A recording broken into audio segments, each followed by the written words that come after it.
कांग्रेस दल तो कथा जानिछ बहुत नेता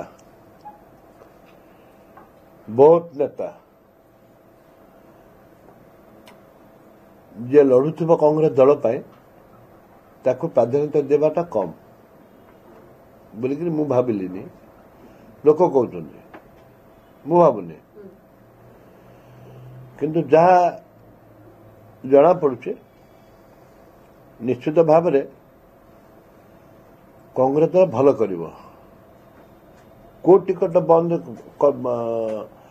डिक्लेयर है सब डिक्लेयर हम नॉमिनेशन पूर्व सब डिक्लेयर हम कोटपाड़ कथा मुझे पारे प्रदीप माझी जानते कि कोटपाड़ डिक्लेयर हवा कथा कहीं बंद हो जानी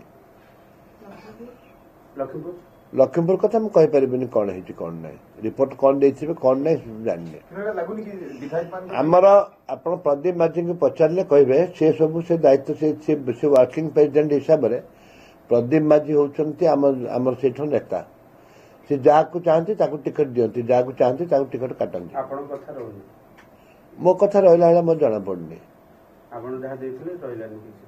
नहीं मु जहाँ रही कौन मुझे रही कोरापुटा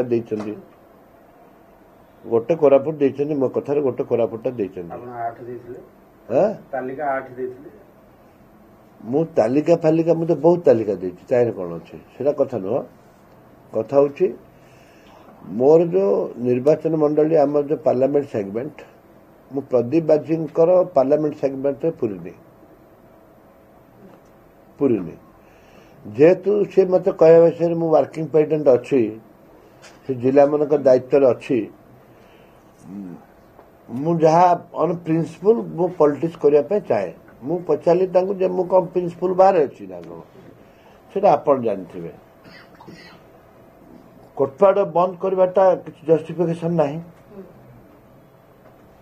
जेहेतु फिर अन्य कैंडिडेट को आम एप्लाई करना बोल चले कोटपाड़ा कहीं डिक्लेयर कले से दुर्भाग्य मो धर्मेन्द्र सांगे मोर कथबार्ता अच्छी नवीन निवासन में कथबार्ता अच्छी कि मो दल छाड़ूनी मो दल छाड़े कथबार्ता क्या मना अच्छी ना कौन धर्मेन्द्र मो पुराणा बंधु मिसिक विधायक थिलु नवीन पट्टनायक मुख्यमंत्री मो बारंबार जाइए आप देखते बारंबार मो निर्वाचन मंडल विकास या नवीन पट्टनायक विधानसभा में विरोध कर प्रबल जदि किए विरोध करते से बालू भाई प्रति कौन से लोक सहित कंप्रोमाइज न करके प्रबल विरोध कर नवीन बाबू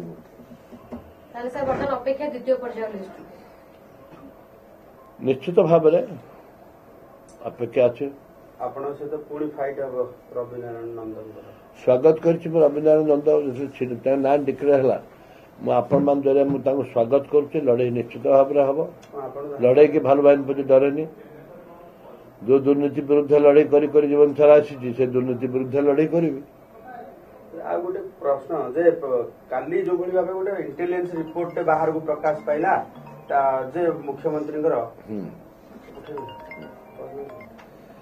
राणा बाबू मैं बहुत टेंशन में मैं आपको 1 मिनट के बाद मैं फोन करता हूँ 1 मिनट प्रेस वाला बैठे हैं प्रेस वाला के बाद मैं फोन करता हूँ ठीक है ओके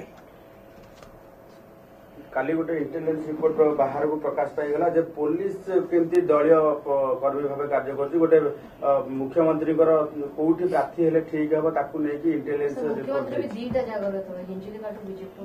मैं आपन आगुर कहूँ नवीन पट्टनायक भयभीत होती से कालिया बालिया गोलिया पिठा पिठा योजना मान दिन गोटे गोटे योजना दिन गोटे गोटे योजना से घोषणा कर चलले तथापि मजबूत नहीं कालिया योजना गोलिया होगा पिठा योजना पिठा मिठा योजना बोलिया होगा से भय कर छिड़ा दुई जगार हिंदी कार्ड आपन देखिए मोर निर्वाचन हिंदी कार्ड मो निर्वाचन सर 18 मो निर्वाचन 11 अच्छी बोधे 11 18 नवीन पट्टनायक निर्वाचन मुझे रही हिंदी मु रही मु हिंदी रही हिंदी मो घर से पाखे मो घर ମୁଁ ସାରଡ଼ା ହାଇସ୍କୁଲରେ ପାଠ ପଢିଛି। ମୁଁ ସେଇଠି ମୋ ବନ୍ଧୁ ବାନ୍ଧବ ମୋ କୁଟୁମ୍ବ ଆମ ଗାଁ ମନ୍ଦିର ଆମ ଗାଁର ପୋଖରୀ ଅଛି ସେଇଠି। ପରୀକ୍ଷା ହବ ସେ ମୁଁ ନିଶ୍ଚିତ ଭାବରେ ନିଶ୍ଚିତ ଚେଷ୍ଟା କରିବି। ଲୋକସଭା ସିଟ୍ରେ କିଛି ନୂଆ ମୁହଁ ବି କଂଗ୍ରେସର ଦେଖିବାକୁ ମିଳିଛି ସାର୍। ଭି ଚନ୍ଦ୍ରଶେଖର ନାଇଡୁ ଜଣେ ଏଇଟା ସ୍ୱାଗତ ଯୋଗ୍ୟ ନୂଆ ମୁହଁ ଆମେ ଦେଇଛୁ। ୟଙ୍ଗ ଟୋକା ଡାଇନାମିକ ଟୋକାଙ୍କୁ ଦେଇଛୁ। ଯେମିତି ଆପଣ କହୁଥିଲେ ଯେ କଂଗ୍ରେସ ପାଇଁ ଯୋଉମାନେ ଲଢେଇ କରନ୍ତି ସେମାନେ ଟିକେଟ ପାଆନ୍ତିନି, ଏଇ ବହୁତ ଦେଖାଯାଇଛି ଯେ ବହୁତ ବିଜନେସ ମ୍ୟାନ ଟିକେଟ ପାଇଛନ୍ତି। ଭୁଲ କଥା କହୁଛନ୍ତି ଆପଣ। କଂଗ୍ରେସ ମ୍ୟାନ ବିଜନେସ ମ୍ୟାନ କଣ କଂଗ୍ରେସ ମ୍ୟାନ ନାହାନ୍ତି? କଂଗ୍ରେସ ମ୍ୟାନ କଣ ବିଜନେସ ମ୍ୟାନ ନାହାନ୍ତି? କଂଗ୍ରେସ କାହିଁ ମହିଳା ଗୁରୁତ୍ୱ ଦେଇନି? କଣ ମହିଳା ଭଲ ଗୋଟିଏ ଟିକେଟ ବିଧାନସଭା ଆହୁରି ଅଛି ଫାଷ୍ଟ ଯେତେବେଳେ ନବୀନ ଦେଲେ ଆହୁରି ଅଛି ଗୁଡାଏ ଅଛନ୍ତି ମହିଳା ଗୁଡାଏ ଅଛନ୍ତି ପାଇବେ ବହୁତ ମହିଳା ପାଉଛନ୍ତି। ଆପଣ ପୁରା ସିଧାସଳଖ ଭାବରେ ଆପଣଙ୍କର ନିର୍ବାଚନ ସରିଲା ପରେ ହିଞ୍ଜିଳିରେ ରହିବେ ଆଉ ସିଏମଙ୍କ ଏଗେନଷ୍ଟରେ ପ୍ରଚାର କରିବେ? ହଁ ନିଶ୍ଚିତ ଭାବରେ ମୁଁ ହିଞ୍ଜିଳି ରହିବି। କଣ କଣ ସବୁ ପ୍ରୋଗ୍ରାମ ରଖିଛନ୍ତି ହିଞ୍ଜିଳିରେ? କେମିତି ପ୍ରଚାର? ହିଞ୍ଜିଳିରେ ଯାହା ଅଛି ମାଟିର ପୁଅ ନବୀନ ବାବୁ ହିଞ୍ଜିଳିବାସୀଙ୍କୁ ଧୋକା ଦେଇଛନ୍ତି। ଗଞ୍ଜାମ ଜିଲ୍ଲାକୁ ଧୋକା ଦେଇଛନ୍ତି। ମୁଁ ଗଞ୍ଜାମ ଜିଲ୍ଲା ବୁଲିବି। ମୋର ସରିଲା ପରେ ଆସ୍କା ନିର୍ବାଚନ ମଣ୍ଡଳୀ ବୁଲିବି। ସେ ରାମକୃଷ୍ଣ ପଣ୍ଡା କଣ ମଣିଷ ନୁହନ୍ତି? ମୁଖ୍ୟମନ୍ତ୍ରୀ କଣଟେ ହେଇଗଲେ କି? ମୁଖ୍ୟମନ୍ତ୍ରୀ ଜନ୍ମ ହେଇଥିଲା କିଏ ମୁଖ୍ୟମନ୍ତ୍ରୀ ହବା ପାଇଁ ଜନ୍ମ ହେଇଥିଲେ ସେ ନା କାଲି ଲେଖା ହେଇଥିଲା ମୁଖ୍ୟମନ୍ତ୍ରୀ ଫଲା ଲୋକ ହେବେ? ମୁଖ୍ୟମନ୍ତ୍ରୀ କଣଟେ ହେଇଗଲେ କି? ନିର୍ବାଚନ ଲଢା ହବ କେମିତି ଦେଖିବ ହିଞ୍ଜିଳିରେ? କୋରାପୁଟରେ ପୁଣି କଂଗ୍ରେସ ଗଡ଼ ରକ୍ଷା କରିବ। ନିଶ୍ଚିତ ଭାବେ କୋରାପୁଟରେ କଂଗ୍ରେସ ଗଡ଼ ରକ୍ଷା କରିବ।